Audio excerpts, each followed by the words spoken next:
Hi, everybody, and welcome to today's workshop on preparing for final exams and managing test anxiety and stress.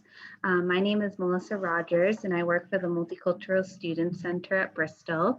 And in collaboration with the Office of Disability Services, we've been putting on these skill workshops all year that focus on different skills and things that students have told us in the past that they need a little more help or understanding of. And so today's final workshop of the semester is preparing for final exams, managing test anxiety, and it will be led by our presenter, Allison Brewer, who's a learning specialist in the Office of Disability Services. Great. Thank you, Melissa. Hi, everybody. Like Melissa said, my name is Allison Brewer, and I'm so happy to be able to continue collaborations with the Multicultural Center this semester to be able to offer workshops such as this. So like Melissa said, I'm one of the learning specialists in the Office of Disability Services. And a lot of what my role is focusing on testing accommodations. So I work with a lot of students who choose to utilize any specialized testing accommodations that they may have in the office. So over the years that I've been doing this, which has been about 5, I've definitely noticed that a lot of times students will experience some feelings of stress and anxiety related to testing. So I'm happy to share my insights with you about how you can figure out some strategies to help manage those feelings. And so I'm going to be just talking to you about some of my observations and ways that you can hopefully mitigate stress and anxiety in this very different virtual setting where you're doing a lot of your, final exams, tests, and whatnot online. So I have a PowerPoint presentation that I'll present to you, and I'll also share just a short little video that'll touch on one of the main things that I want to get across to you. So with that being said, let's move on. So the first thing to think about is, why is test anxiety or why is test taking anxiety provoking? That's really the first question, of course, we're going to talk about. And really, there's probably a lot of different reasons why taking a test or a quiz or a final can cause feelings of stress or anxiety. You can probably think of some of your own reasons why you might have felt like that in the past. If you think of a past final or test that you've taken, there's a lot of reasons. Some of probably the more common ones are being fearful of the unknown or feeling like you're not prepared for the final, especially if you feel like you've had a challenging semester or you haven't been able to really truly grasp the information or the content that the professor has been going over throughout the semester. You probably do feel some anxiety or stress when you're thinking about a final that's going to be covering all that material. If you're anything like me, sometimes your mind can bring negative thoughts or catastrophe thinking. So you might be thinking of things like, well, if I don't pass this final, I won't be able to move on to my next class, or I won't be able to graduate, or my friends or my family or myself will be disappointed. Those kind of negative thoughts can be very stressful, of course. And then a lot of students fear that no matter how much they study or they prepare, it doesn't really matter. They're just going to forget everything that they've studied, or you experience that blanking out where you kind of just get to the test feeling prepared, but then you look at the paper and you realize, oh, I can't remember anything, or I just don't know this information, and blanking out can be very stressful. And of course, obviously, just feeling stress and anxiety is not pleasant. So hopefully we'll be able to talk a little more about how to mitigate those feelings. So what are our objectives? Our objectives today are pretty simple. We're going to talk about really what the best method is to alleviate feelings of test anxiety and stress. And you might be surprised to know, but the best way to manage anxiety and stress related to testing usually is just as simple as being prepared for the final or the test or quiz or whatever it might be. Most of the time, it's not more than that in most cases. But we will talk a little bit about other ways to manage test anxiety. But mostly I'll focus on the preparation piece because preparation really is key to managing those feelings. All right, so let's talk about some of the basic study strategies that I would really hope you're probably all familiar with. These are just some of the basics Um, and we're going to just go over just a few. You probably are already familiar or do some of these things already. But to begin with, really you want to know as much as you can about the test or the quiz or the final, as much as you can before it happens. It'll ease some of that fear that can creep up when something is unfamiliar or you don't know what to expect. If you kind of have a sense of what it's going to be like, it makes it less of an unknown. So definitely ask your professor in advance any specific exam questions that you might have, if they haven't already provided that information ahead of time. So you can definitely ask if it's a time test, how much time will you have? What kind of question formats will be used? Is it going to be multiple choice or essay or anything like that? That can help you kind of get into the mindset of what you're preparing for. Also, it's really, really key to make and follow a study schedule. More than anything, you want to avoid cramming because the most important thing is being able to regularly review materials because that's what sticks in your brain longer. So you want to think about all the details of the exam that you found out by asking your professor and create a study schedule from that. And ideally, you want to start studying at least a few days ahead of the exam. Of course, it probably depends on how much you feel like you're comfortable with and understand the material in general, but resist the urge to procrastinate. Of course, all of us as humans tend to want to put off things that are not as pleasant, and studying probably isn't the most fun way that you could be spending your time. But in the end, if you procrastinate and cram, that's only going to heighten the anxiety, which is also not pleasant. So you're kind of picking between, those two things. So you definitely want to create a study plan and stick to it. Don't wait until the end. And really, research has proven that the best studying happens over a period of time through regular exposure to material.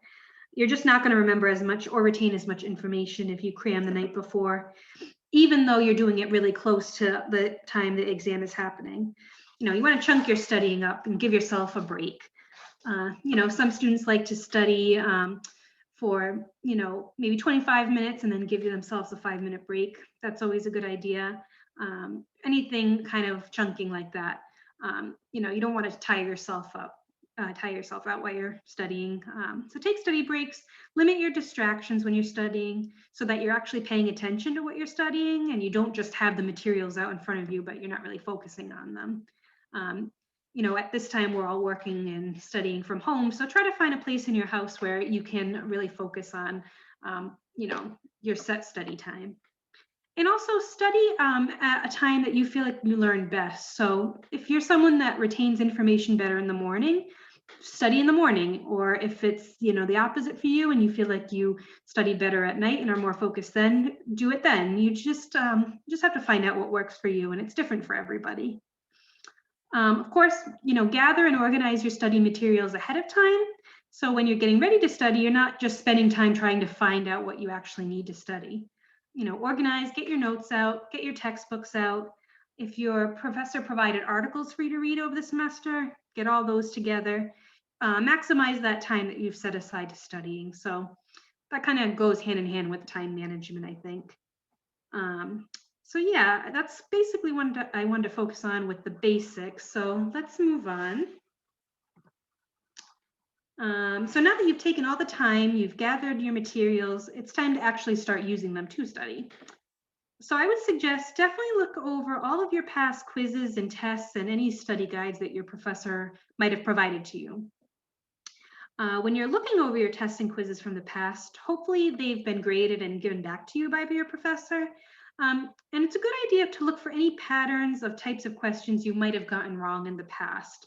That's a really good strategy because if you're finding you're mostly getting, say, multiple choice questions wrong or true and false, or maybe you're finding the essay or open response questions really challenging, that's a good thing to bring up with a tutor because they might have strategies that can help you determine how to respond to and answer those types of questions to actually show that you know the material.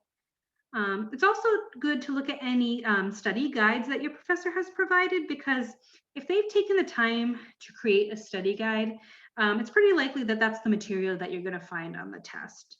But it's also a really good way to be able to organize your studying and figure out the topics that you might be more familiar with and the ones you need to focus on more when you're studying.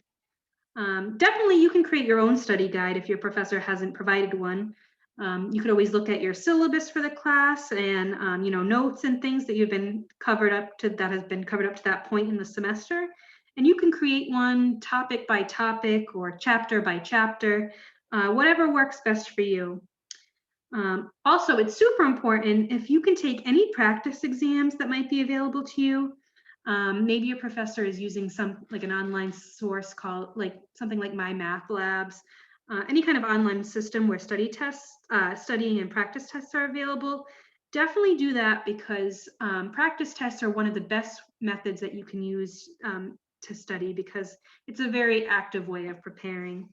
That's probably one of the most important tips that I can give you today. Testing yourself is just a very effective strategy to prepare for exams. Like I said, because it's active. It's not passive in that you're just kind of reading and reading over and over again. When you're testing yourself, you're kind of activating the part of the brain that you're going to use when you actually take the exam. So when you test yourself, you're actively simulating the experience that you're going to find when you take your exam, and it gets you comfortable with the testing experience. Research has actually indicated that that's how you can prevent blanking out in most cases, or when you sit down to take the exam and you feel like you can't remember anything that you've studied. When you do practice exams, you're getting your mind in that setting and you're already kind of experiencing what you're going to experience when you take the exam. That was something I always did when I was in school studying. I'd always test myself to see how much I actually knew, because reading is not necessarily studying. And I think that's something that students don't necessarily know. Reading something over and over isn't necessarily going to mean it's really solid in your mind.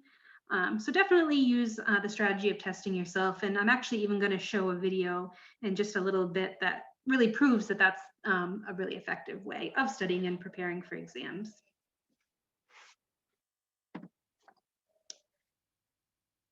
All right, so let's talk a little bit more about active study strategies. Like I just said, reading alone is not studying, or just looking at material and seeing the answers and trying to commit that to memory isn't necessarily studying. You want to be more active than that. So you probably do a lot of these things already, but some ideas are you can predict potential exam questions and see if you can answer them without necessarily looking at your notes and book. And then you can go back to them and see if you were on target.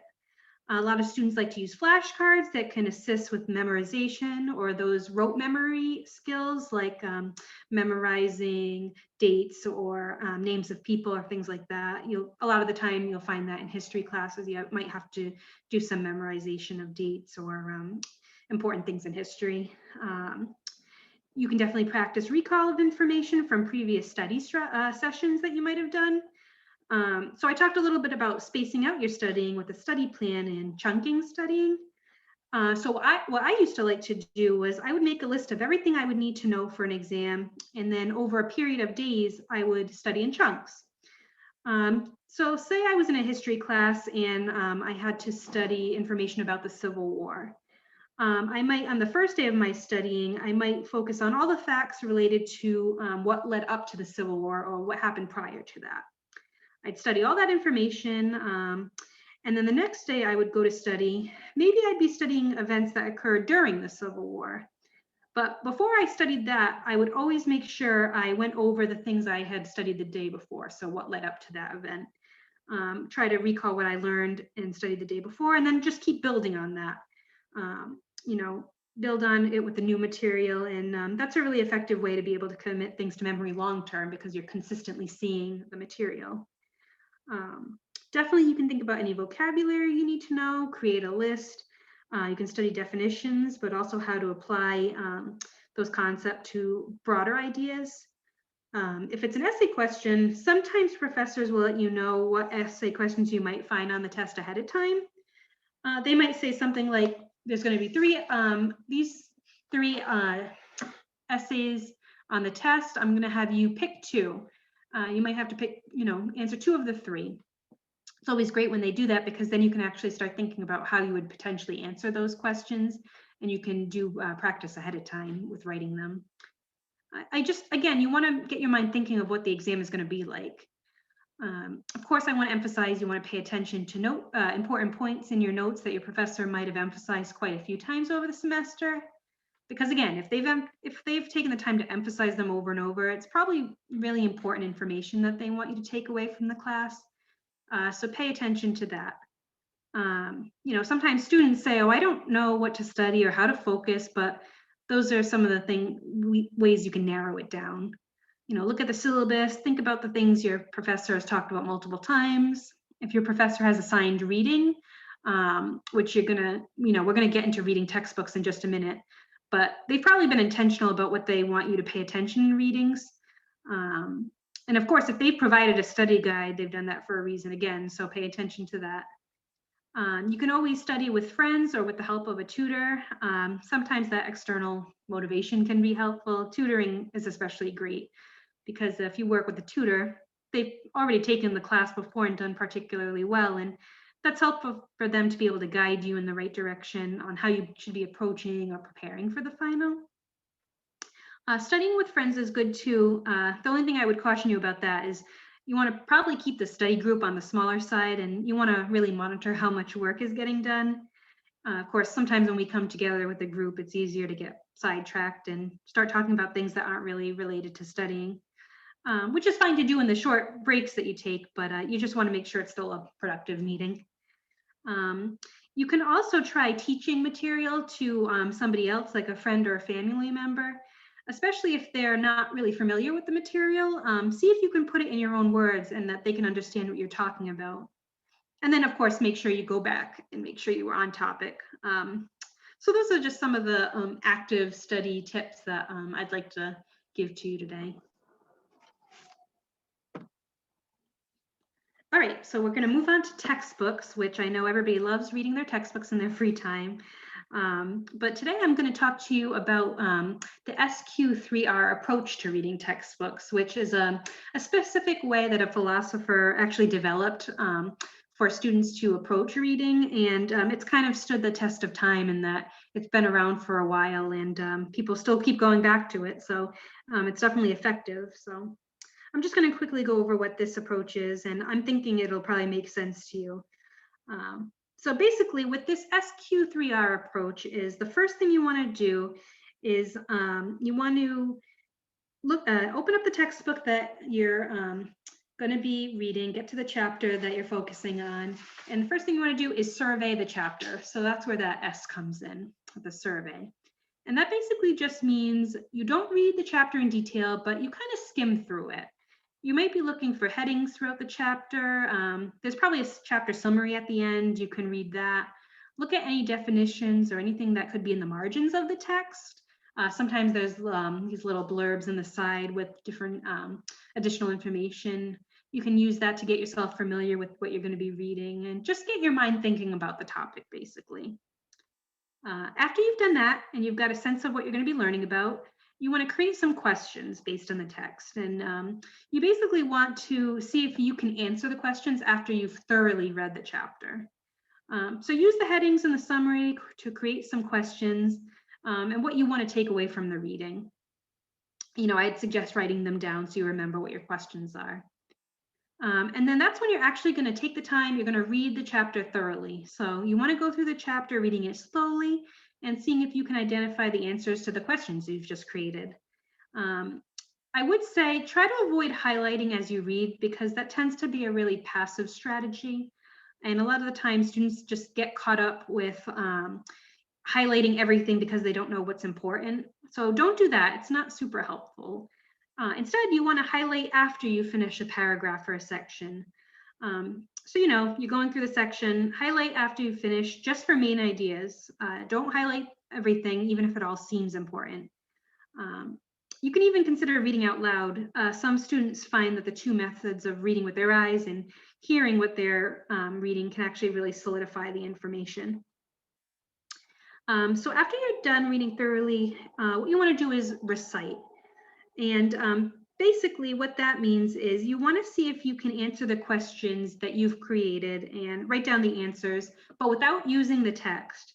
So this is actually where you're going to be testing yourself. And like I said, it's a super effective strategy. And I'm about to show the video that I mentioned before right after this slide, and it'll prove why. But answer the questions you've created without looking at the text. But then once you do, go back to the text and review the reading to check your answers. And that's really what this approach is. It's basically looking at the chapter, creating questions, reading for answers, and then seeing if you can answer them without looking at the text, but then checking yourself. It's really as simple as that. And like I said, this method has really stood the test of time. So there's a reason for that. So definitely, give this a try as you're looking through your chapters and doing reading for any exams you might have coming up, and see if it makes a difference in your recall of the information.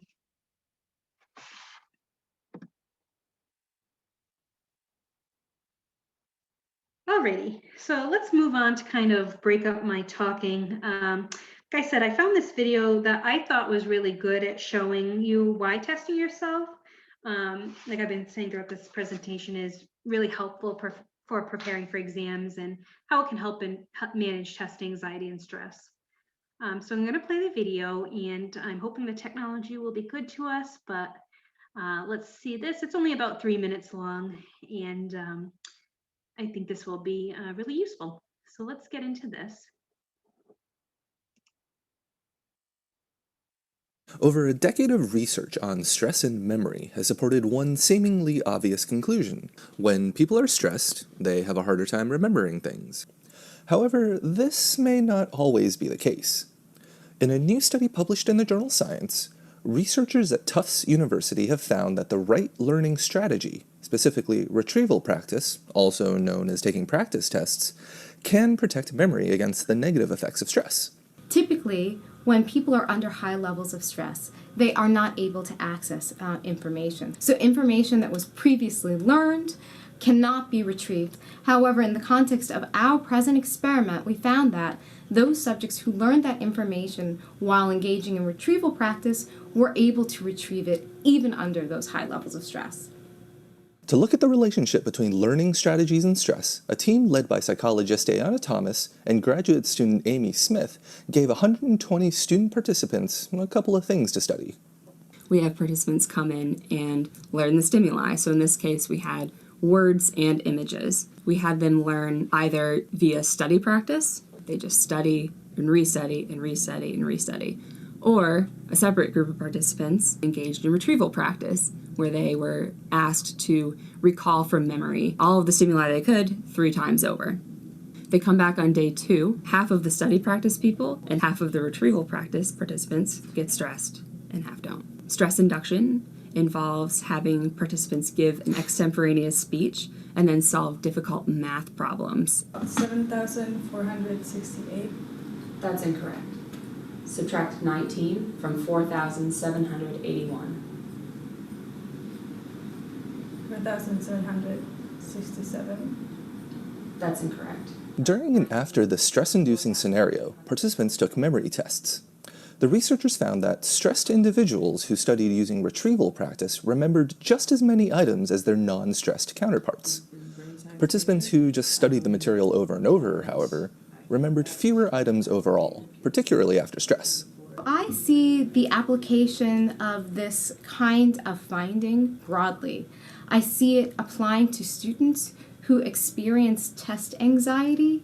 Getting them to learn information very well through retrieval practice may mediate that test anxiety. I also see this applicable to any individual who has to retrieve complex information under high stakes. When you time match people who study information over and over and over and people who study and then test over and over, it's the people who test who come out on top. So it's not a matter of how much or how long you study, it's a matter of how you study.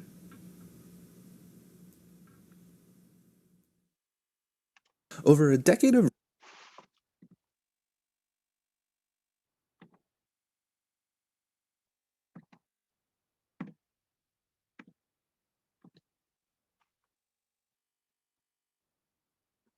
not always be the case.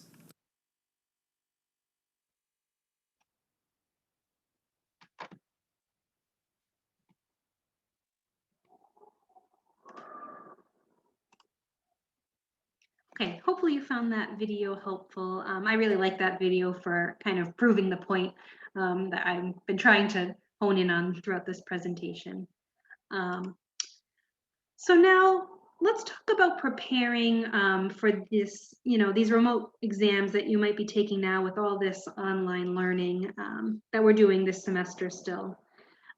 So you might be thinking to yourself, why would I even bother doing this? My online exam is going to be open book, open notes, open resources. I don't really need to study for it.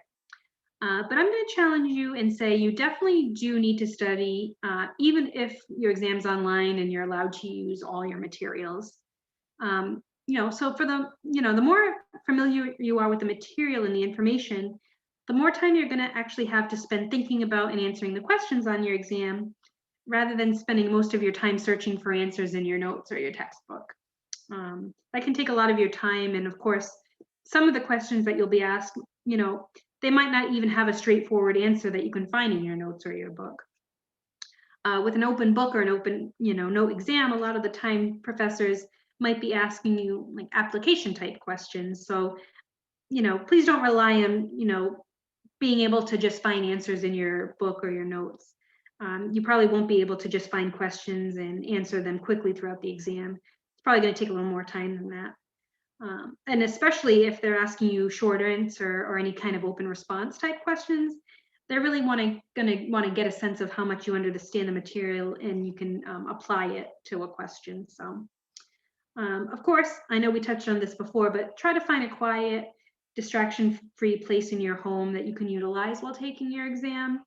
I know that's easier said than done, especially when we're all sharing spaces with other people in the house, or you might have other priorities, or you find yourself multitasking a lot.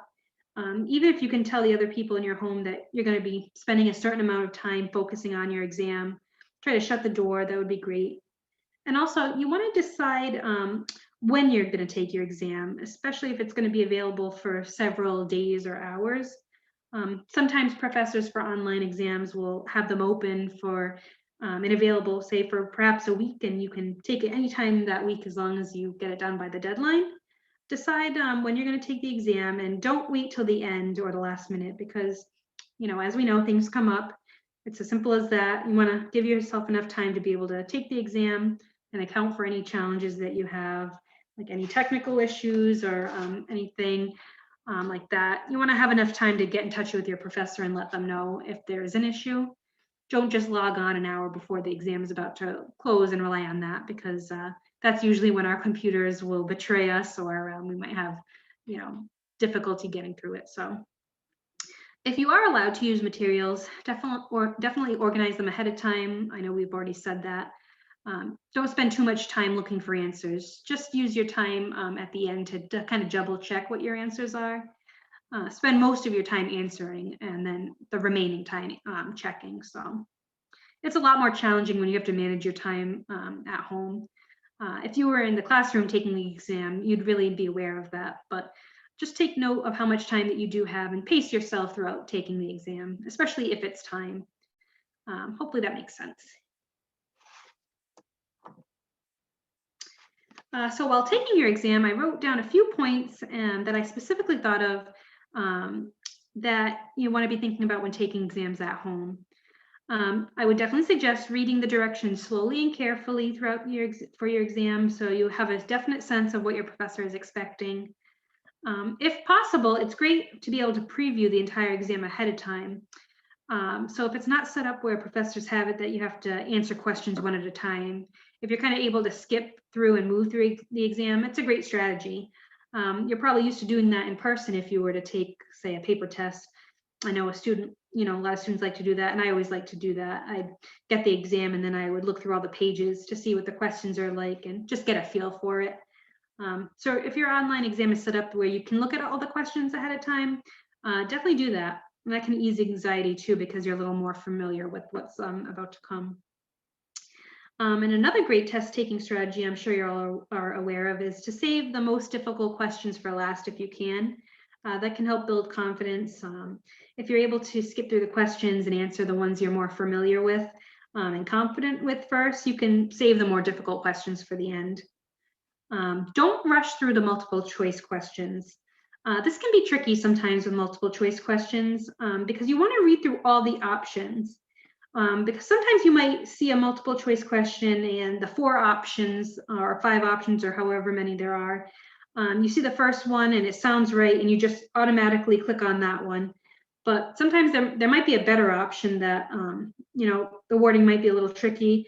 Definitely, read all the options for the multiple choice questions. Don't just read the first answer, think it's right, and then answer it. It's probably a better strategy to go about with answering multiple choice questions. Definitely think about what certain keywords are being used in questions, especially with the short answer or open response type questions. Think about words like describe or compare and contrast or list and explain. That way you get a sense of what type of response your professor is looking for, and you can monitor and make sure you're writing to the point that the question is actually asking for. Of course, always check your answers before moving on to the next question. Make sure you've answered all parts of the question. Sometimes students get questions that might have multiple questions inside them, and they answer the first one, but they forget to answer the second part. So always make sure you read the question and your answer, and make sure you're answering all of them.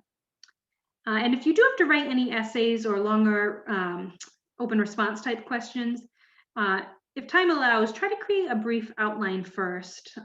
Sometimes students find if they have a kind of structure and they just take a little bit of time to figure out how they're going to start their essay or the open response, how they're going to introduce the topic, what they're going to talk about, and then how they're going to end the answer. It just makes the writing process a little easier, and it prevents having to rewrite over and over again, which will just end up using up your valuable time. All right, we're reaching the end. So lastly, I just want to talk about some of the different testing and anxiety management strategies that there are. Of course, I want to put out there that I'm not a counselor or a clinician in any way, so I feel like I'm not qualified to talk about things that maybe a counselor who works with people with anxiety would be able to talk about. So I definitely want to let you know that there are, Bristol has counseling services available to students, even remotely, and I'm sure they'd be willing to talk with you, especially about things related to, school stress. So feel free, you can look up our counseling department on the main Bristol website. And I'm sure, if you reached out to, a professor or Melissa from the Multicultural Center or any of us would be happy to get you, the proper contact information for that office. They'd probably be better able to speak on things like relaxation strategies or visualization strategies that a lot of people like to use. But what I feel like I can say and what I can bring is definitely recommend trying to get good sleep before your exam. And that, brings us back to avoiding cramming. Don't cram. If you had to choose between sleeping and cramming, sleep would be better.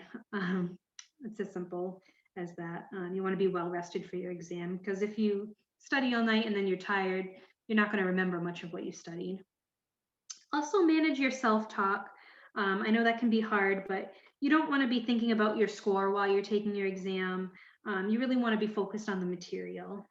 You don't want to fill your mind with things like, I'm not going to pass this, I'm not going to graduate, I'm not getting through this class. Just focus on as much as you can on answering the questions, because that's your task at that time. You might have to accept that there might be some content and questions that might be challenging, and maybe you won't know the answers to all of them. It's kind of hard when you think about it. You're in class for, say 15 weeks. You're not going to be an expert on all the material in that short amount of time, but you might not know everything on the exam, but hopefully you've gained enough that through your professor's teaching and your own studying, that you've gleaned enough that you've been able to show that you've taken away the most important points of the class, and that you can show it back to them. Especially once you've taken all this time and have used all these strategies I've presented, hopefully that'll be good ways that you can prepare and show that what you have learned throughout the class. So with that being said, I do want to leave you with the resources that I've used to create this presentation. Feel free to look at all of these. I've also included the link to the video I showed. Like I said, Melissa from the Multicultural Center or I would be happy to connect with any student who wanted to talk more about this, I'm sure. And I just want to thank Melissa and the Multicultural Center for this opportunity. So thank you again, and good luck with all the final exams that you might have coming up.